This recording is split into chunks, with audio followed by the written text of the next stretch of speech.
All right, cool. So the title of today's discussion is Manifestation Begins Where Backup Plans End. Okay. We're going to talk about taking that road less traveled, betting on yourself, and creating the reality that you want. Okay, cool. All right, I'm up and running. Let's get right into it. All right. You keep asking when the promise will arrive, as though God still needs to decide. But what you call waiting is often just forgetting. Eternity is not debating your worth. It already sealed your identity before time began. You are not standing at the edge of possibility. You are standing inside the reality that was written long ago. The question is not when will it happen, but when will you agree that it already has, right? It's a very important question, okay? The question is not when will it happen, how long is this going to take, right? I know time doesn't exist, Alex, but how long is this going to take? That's always the wrong question. The right question, when will you agree that it has already happened, okay? Your life is not an experiment. It is a revelation of what was spoken before the world began. God is not improvising. He is unveiling. To walk in faith is to stop treating destiny as fragile and to start living from the confidence that nothing can undo what heaven has already finished, right? The divine confidence, the divine backbone, right? Actually dropping those cojones, right? And walking through life with some faith, with some conviction in who you are. So let's get into it. Living from what cannot be undone. And so the main message in this discussion is the moment that I decide I had it, right? We talked about how the beginning is the end. That was the purpose of the last discussion. The beginning is the end. The moment I have the desire, I go to the end. It's already mine. It's a promise. This is God reminding me who I am.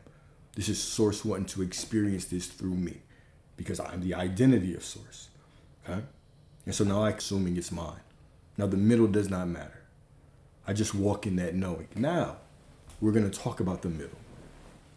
We're going to talk about the middle, right? A little bit. It's a little He has sworn. This is a cold verse right here. Speaking of cold, it's another cold verse, my brother. You got premonition, right? Isaiah 14:24. The Lord Almighty has sworn. Surely, as I have planned, so it will be. And as I have purposed, so it will happen. Cold. Okay? So this verse is the thunder of divine certainty. When the Lord swears by himself, there is no higher court of appeal, no force that can overturn his word, right? The moment that you accept that the promise is yours, the moment that you make the commitment between yourself and Source, or just you and yourself, same thing, however you want to think about it. The moment you make the commitment, the decision, okay? Hear that. Listen to that one more time. The Lord Almighty has sworn. We just talked about your eye. There's no higher court of authority, right, than Source agreeing with itself. You agreeing with yourself. Okay, we call this heart-mind coherence. All right, we have all these terms for it. Right? Living from the end. Go to the end and stay there. Heart-mind coherence, right? Conviction, faith, all of these things are saying the same thing. The moment you make the promise with yourself, it cannot be undone. The moment you make the promise with Source, which is yourself, it cannot be undone, okay? So he is not negotiating with chance, nor gambling with outcomes. Surely, as I have planned, so it will be, is not wishful thinking. It's not I hope. It's not I'm going to try. Surely as I have planned. Well, it don't get no clearer than this. It does not get more clear than this. It is the law of eternity declaring itself into time. God's purpose is not fragile, not subject to circumstance, not subject to resistance. These are things we make up. We say, oh, the circumstance looks unfavorable. We say, oh, I have to fight off this resistance. I have this resistance. Yeah, I know these words are intentional, but I get real intentional with these words, okay? God's purpose is not fragile, not subject to circumstance or resistance. Now remember, this isn't Bible study. Remember, this is not Bible study, okay? We are doing all of this from the perspective of how to get the life you want. I got an answer. What's the question? I got an answer. All of this is from the perspective of how to get the life that you want. So we're talking about all of this very metaphysically. Okay? So God's purpose is not fragile, not subject to circumstance or resistance. It is as unshakable as the one who speaks it. The promise between you and God is as unshakable as source is. Beautiful. The universe itself bends around his decree, and what he has purposed cannot unravel. Beautiful. For your life, this is a vow of unstoppable alignment. The dreams God has seeded in you are not random. They are echoes of his eternal intention. Even when detours and delays cloud the path, his word is not weakened. What God begins, he completes. The beginning is the end, right? See how all of this ties together? I know it's real beautiful. It's real beautiful when you start looking at this metaphysically, how everything ties into it. Right? If you just read it literally, some of this shit doesn't make sense. Stone kids, why would I do that? Right? When you start understanding this metaphysically, it all makes sense. All right. What God begins, he completes. What he purposes, he performs. This verse is not just about global prophecy. It is deeply personal. Deeply personal. It is God's assurance that his design for you is already secured, already sealed, already unstoppable. You do not have to manufacture the outcome. You don't have to figure it out. It's not your job. Your job is simply to know that the promise is made between you and source, you and yourself. The moment you say it is done, the moment you go to the end, that is an unshakable promise, just as unshakable as the one that you make the promise with. Okay? You do not have to manufacture the outcome. You only have to walk in the confidence that what he purposed will happen. This is very powerful. Very powerful. Okay? That was Isaiah 14:24. Keep that in your notebook. Isaiah 14:24. Next. All right? We're going to the hard-hitting verses today. Romans 11:29. Another beautiful verse. Romans 11:29. For the gifts and the calling of God are irrevocable. Let's look up the word irrevocable together right now, okay? Irrevocable. What does that mean, irrevocable? It means not able to be changed, reversed, or recovered. It's final. Final is the word right here. Irrevocable means final. It's not able to be changed, reversed, or recovered. That's beautiful. So let's break this down. For the gifts and the calling of God are irrevocable. This verse is God's guarantee that his intention for you cannot be withdrawn. What if my ego doubts? For the gifts and the calling of God are irrevocable. What if the circumstance doesn't look right? For the gifts and the calling of God are irrevocable. What if I don't feel worthy today? Well, you are worthy because you are source. You could not be worthy. For the gifts and the calling of God are irrevocable. Beautiful. This verse is God's guarantee that his intention for you cannot be withdrawn. Let's go further. Unlike human promises that shift with moods or conditions. Unlike human promises, you're not making a commitment with a human. You're making this with spirit, with who you really are. This is an unshakable, irrevocable promise. God's calling is not fragile, and his gifts are not rented. They are woven into your very being, permanent imprints of divine purpose. Even when you stumble, even when you wander, even when you resist, the gifts remain, quietly testifying to who you really are. Isn't that beautiful? I am that I am no matter what. I am that I am no matter what. So when we say no matter what, this is what we're alluding to, right? Put that down. Keep that on your screensaver. Romans 11:29. For the gifts and the calling of God are irrevocable. They're final. They cannot be reversed, resisted, turned around, stopped, denied. Doesn't matter what they say out there. Doesn't matter what the circumstance looks like. Doesn't matter what you feel. Okay? God does not revoke what he has planted. He patiently waits for you to awaken to it. Only person stopping this show is us. That's it. The calling does not expire. It endures because it was birthed from eternity and not circumstance. To know this is to live without fear of disqualification. I am is above belief. I am does not need your ego's faith. I am simply needs your commitment to the story that you're telling about yourself. Who are you? I am just needs your commitment to that story. Does not need your feelings, does not need your gratitude, does not need your love, does not need your appreciation, doesn't need your praise. God does not need your belief in God to give you what you want. I know, let that one settle in for a little bit. Let that one sink in. I am is above your feelings, above all emotions, above your gratitude, above your love,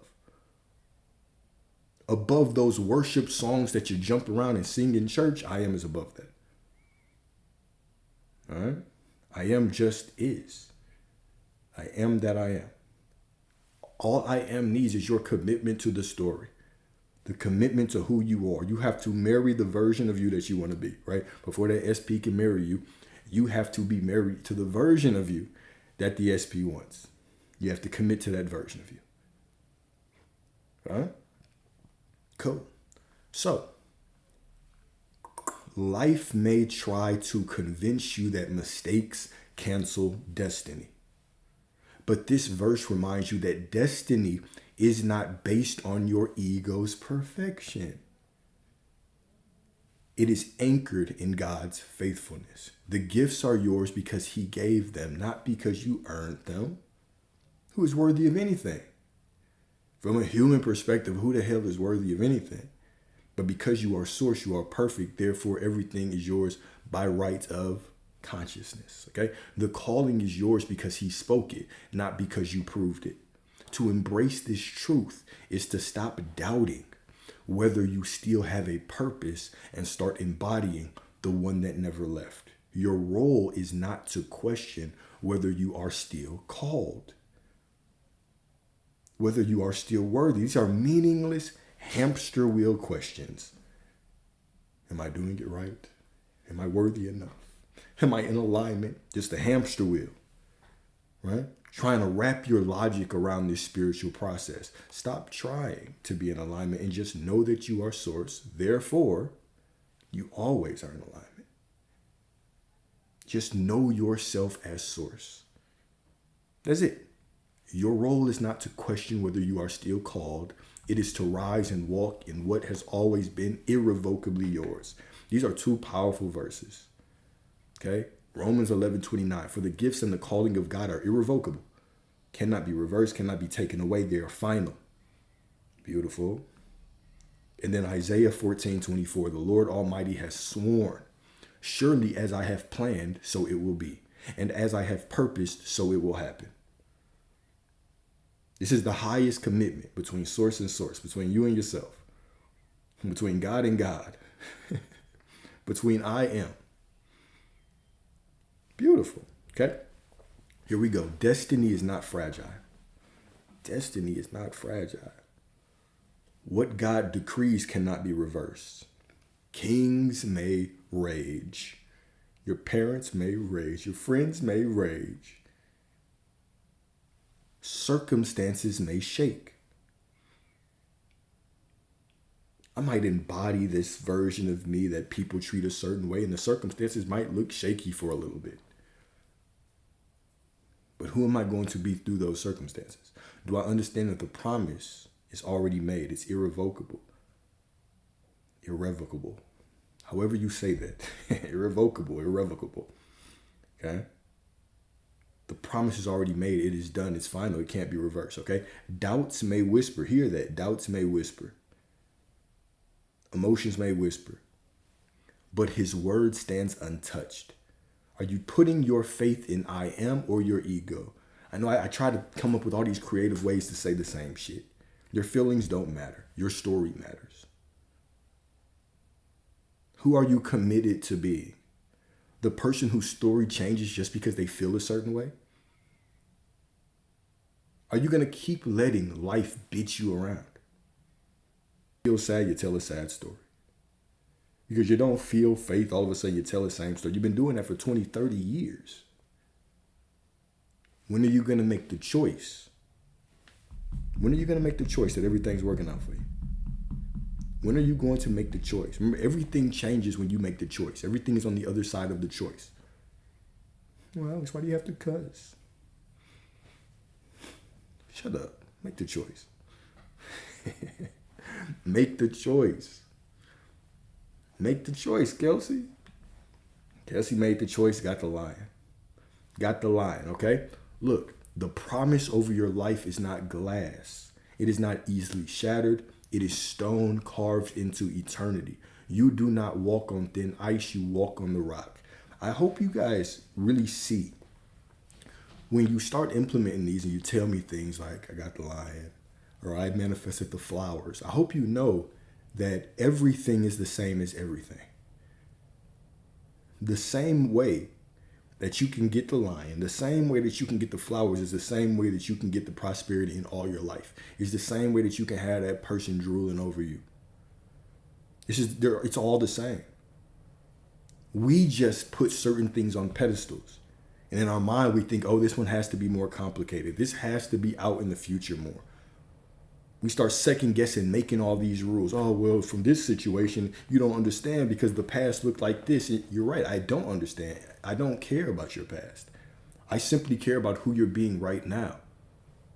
This is what Source cares about. This is what Spirit, this is what your reality cares about. Your reality doesn't care about the story you've been telling 5 years ago. It doesn't care about what happened 5 years ago. You don't have to drag that into your present. Unless you want more of it, then by all means, continue to tell the story. But the only thing that matters is who you're being right now. This is your destiny.